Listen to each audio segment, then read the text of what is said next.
তো আমরা ইদানিং হয়তোবা দেখছি যে অনেক বেশি কন্টেন্ট বের হচ্ছে যে ইঞ্জিন ব্রেকিং নিয়ে।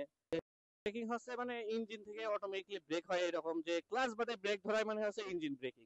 তো ক্লাস বাদে ব্রেক কখন ধরবেন আর ক্লাস সহ কখন ব্রেক ধরবেন? যখন আপনার স্পিড মূলত অনেক বেশি থাকবে সেখন সর্বোচ্চ ট্রাই করবেন যে ক্লাস না ধরে ব্রেক করার। কারণ আমি যদি দেখাই যে আমার স্পিড এখন মনে করেন যে 42, আমি যদি এখন ক্লাস ধরি তাহলে ওই স্পিডটা নামতে অনেক বেশি টাইম লাগবে।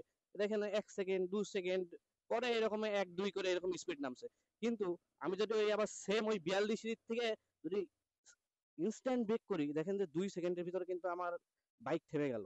অ্যান্ড লাস্টলি যখন ইঞ্জিন ব্রেক করবে, ইঞ্জিন ব্রেকের একদম শেষ পর্যায়ে এসে যখন দেখবেন আপনি থার্ড গিয়ার অথবা সেকেন্ড গিয়ারে রয়েছেন, তখন আপনি হয়তো বা 20-এর ভিতরে ক্লাস ধরে ফেলবেন। যখন দেখবেন যে 20 পর্যন্ত নেমে গেছে সেখন ক্লাস ধরে ফেলবেন।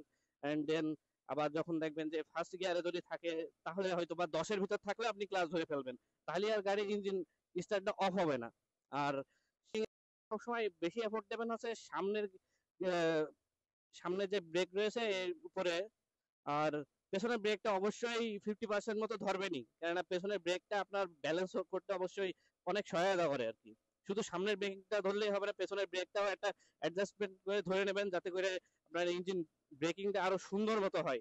আর মূলত যে ইঞ্জিন ব্রেকিং বাদে যে নর্মাল ব্রেকিং আমরা যেটা বলি সেটা হচ্ছে ক্লাস ধরে ব্রেকিং। ক্লাস ধরে ব্রেকিং আমরা কখন করবো? যখন দেখবো যে আমরা ভাঙাচোরা অথবা স্লো যাচ্ছি, অবশ্যই ক্লাস ধরে ব্রেক করবো। ক্লাস ধরে ব্রেক করলে কি হয় যে ক্লাস ধরা থাকতে হবে। ক্লাস ধরা থাকলে কি হয় যে ভাঙাচোরার ভিতর দিয়ে যখন যাচ্ছেন ওই ক্লাস ধরার মাধ্যমে একে তো ব্রেক করতে পারছেন, তার সাথে আবার গিয়ার ওঠা নামা এগুলা করতে পারবেন। এই জন্য সবসময় ক্লাস ধরে রাখা বলতে হয় যে এই ভাঙাচোরার ভিতরে কিছু না হোক ক্লাসের উপরে হাত দিয়ে রাখবেন। তবে এরকম হাত দিয়ে রাখবেন না যে অনেকে টেনে রাখে। এই যে টেনে রাখা আপনি হয়তো বা জানেন না যে ক্লাস হালকা একটু ধরলে এনাফ। ফুল ক্লাস কখনোই ধরার দরকার নেই। যখন আপনি গিয়ার ওঠানামা করবেন হালকা একটু ধরলে হয়ে গেল, এর চেয়ে বেশি আসলে ধরার দরকার নেই। তবে আপনি যদি একটা আরো স্মুথলি গিয়ার ওঠানামা করতে চান, তবে অবশ্যই খেয়াল রাখবেন যে অ্যাক্সেলারেটর একেবারে মানে মানে হাত থাকবে কিন্তু ধরার মতো না, এরকম থাকবে। অ্যান্ড যেই ক্লাসটা হালকা ধরবেন অ্যান্ড দেন হচ্ছে গিয়ার উঠাবেন নামাবেন। ডাউন শিফট, তবে ডাউন শিফটের ক্ষেত্রে একটা জিনিস লক্ষ্য রাখতে হবে। যখন আপনি এই যে মনে করেন যে আমি 4 গিয়ারে রয়েছি, এই জন্য আমার 4 গিয়ারে 30 এর উপরে ডাউন শিফটে সেরকম সমস্যা হয় না। বিশেষ করে স্লিপার ক্লাস আছে যেসবে এই ক্লাসটা হালকা একটু ধরে ডাউন শিফট করলে কোনো সমস্যা হয় না, এটা অটোমেটিকলি অ্যাসিস্ট করে নেয় এই স্লিপার ক্লাস হওয়ার কারণে। তবে অন্যান্য যেসব বাইক রয়েছে সেগুলোতে যখন ডাউন শিফট করবেন সেখানে একটা আপনার ঝাঁকি মারবে।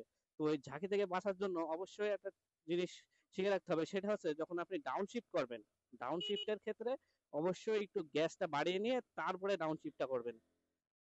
তাহলে হয়তো বা সেই ঝাঁকিটা আর ফিল করবেন না।